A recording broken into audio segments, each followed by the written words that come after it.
দেশের ছাত্র জনতা জীবন দিয়েছে, ছাত্র জনতার জীবনের মধ্য দিয়ে এই অভ্যুত্থান হয়েছে, ইন্টারিম গভর্নমেন্ট ক্ষমতায় এসেছে। কিন্তু অত্যন্ত দুঃখ এবং পরিতাপের বিষয় হচ্ছে আমরা কি দেখতে পাই যে এখন পর্যন্ত ইন্টারিম সরকার থেকে সুনির্দিষ্টভাবে খুনিদেরকে চিহ্নিত করতে পারে নাই। এটা আমাদের জন্য অত্যন্ত দুঃখ এবং পরিতাপের বিষয়। আজকের এই পদযাত্রা থেকে আমরা স্পষ্টভাবে বলতে চাচ্ছি, অনতিবিলম্বে খুনিরা যেখানেই থাকুক না কেন আন্তর্জাতিক আদালতের মাধ্যমে তাদের বিচারের ব্যবস্থা করতে হবে। তাদেরকে চিহ্নিত করে তাদেরকে অনতিবিলম্বে বিচারের কাঠগড়ায় দাঁড় করাতে হবে। এর আগে বাংলাদেশে কোনো নির্বাচন নামক এই পায়তারা করতে দেওয়া হবে না। কারণ শহীদ ওসমান হাদী রহমতুল্লাহ আলাইহি আজকে এই ঢাকা ৮ আসনে নির্বাচনের অংশগ্রহণ হিসেবে প্রতিদিন ফজরের নামাজের পর সে ঢাকার অলিতে গলিতে এই মসজিদে নগরী মসজিদে গিয়ে গিয়ে মানুষের কাছে ইনসাফ ভিত্তিক কল্যাণ রাষ্ট্র প্রতিষ্ঠার জন্য আহ্বান জানাইতেন। আজকে শহীদ ওসমান হাদী হত্যার মধ্য দিয়ে বাংলাদেশে ইনসাফ ভিত্তিক প্রতিষ্ঠা, ইনসাফ ভিত্তিক রাষ্ট্র প্রতিষ্ঠা মনে করছে তারা শেষ করে দিবে। রাত যত গভীর হয় শুভে সাদেক তত অস্তমিত হয়। আমরা দেখি যে যেভাবে ফেলেনি হত্যা হয়েছে, আবরার ফাহাদ হত্যা হয়েছে, এক ফেলেনিকে সীমান্তের কাঁটাতারে ঝুলিয়ে রাখা হয়েছে, আবরার ফাহাদকে বুয়েটের মধ্যে নির্মমভাবে নির্যাতন করা হয়েছে, শহীদ ওসমান হাদীকে এই কালভার্ট রোডে হত্যা করা হয়েছে জুমার দিন জুমার নামাজের পরে। কিন্তু আন্দোলন থেমে যায় নাই। অনতিবিলম্বে বাংলাদেশে ইনসাফ ভিত্তিক কল্যাণ রাষ্ট্র প্রতিষ্ঠার পথ এগিয়ে যাচ্ছে। ইনসাফ ভিত্তিক কল্যাণ রাষ্ট্র প্রতিষ্ঠার জন্য ইসলামী ছাত্র আন্দোলন বাংলাদেশ 1991 সাল থেকে কাজ করে আসছে বাংলাদেশের প্রত্যেকটা ক্যাম্পাসে ক্যাম্পাসে। আজকে ইসলামী ছাত্র আন্দোলন বাংলাদেশ এই বাইতুল মুকাররম থেকে স্পষ্টভাবে বলে দিতে চাচ্ছে, আমরা নতুন করে ইসলাম, নতুন করে আইডিওলজি প্রতিষ্ঠার স্বপ্ন দেখতে চাই না। আমরা পশ্চিমা বিশ্বের এবং আমাদের পার্শ্ববর্তী যে ইন্ডিয়া তাদের দাবিদারি আমরা সহ্য করব না। আমরা চাচ্ছি সাম্য, মানবিক মর্যাদা, সামাজিক ন্যায় বিচার ভিত্তিক একটা ইনসাফ ভিত্তিক কল্যাণ রাষ্ট্র প্রতিষ্ঠার, এই রাষ্ট্র প্রতিষ্ঠার মধ্য দিয়ে আমাদের অগ্রযাত্রা শেষ হবে। পরিশেষে সবাইকে ধন্যবাদ জানিয়ে আলোচনা শেষ করছি। আসসালামু আলাইকুম রহমতুল্লাহ।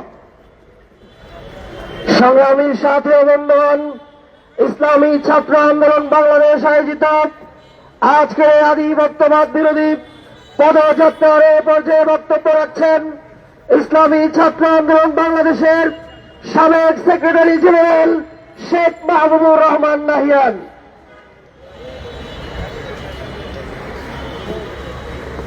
নাহমাদুহু ওয়া নুসাল্লি আলা রাসূলিহিল কারীম, আম্মা বাদ।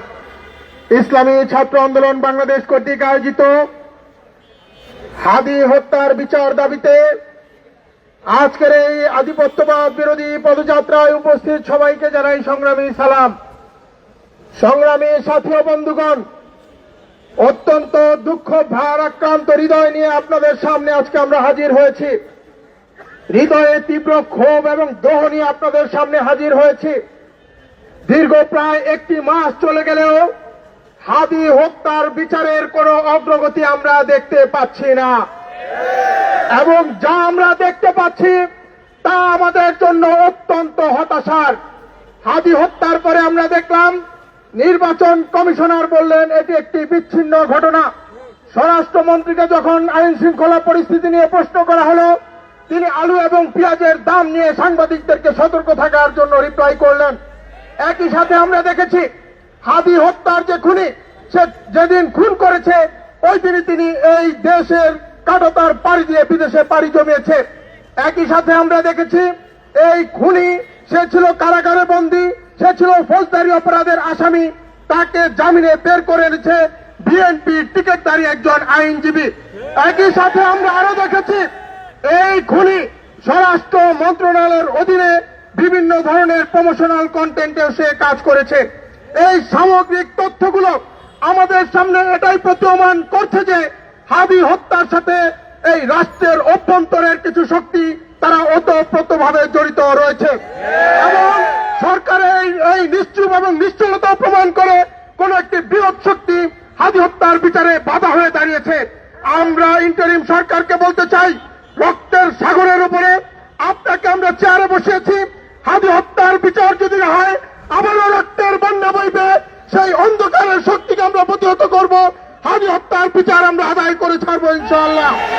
আমরা আধিপত্যবাদী শক্তিকে বলে দিতে চাই, তোমরা আপনার ফাহাদকে হত্যা করে যদি মনে করো বাংলাদেশে আধিপত্যবাদ কায়েম হবে, তো তোমরা ফেলানিকে হত্যা করে যদি মনে করো সীমান্তে তোমাদের আধিপত্যবাদ কায়েম হবে, তোমরা হাদিকে হত্যা করে যদি মনে করো সাংস্কৃতিক অঙ্গনে আধিপত্যবাদ, রাজনৈতিক অঙ্গনে আধিপত্যবাদ বজায় থাকবে, তাহলে তোমরা দিবাস্বপ্নে বিভোর আছো। আমরা প্রত্যেক ঘরে ঘরে হাদি হয়ে উঠবো, আধিপত্যবাদের বিরুদ্ধে প্রাণপণ লড়ে যাবো ইনশাআল্লাহ। এই আশাবাদ ব্যক্ত করে আমি আমার বক্তব্য শেষ করছি। ধন্যবাদ সবাইকে। আসসালামু আলাইকুম রহমতুল্লাহ।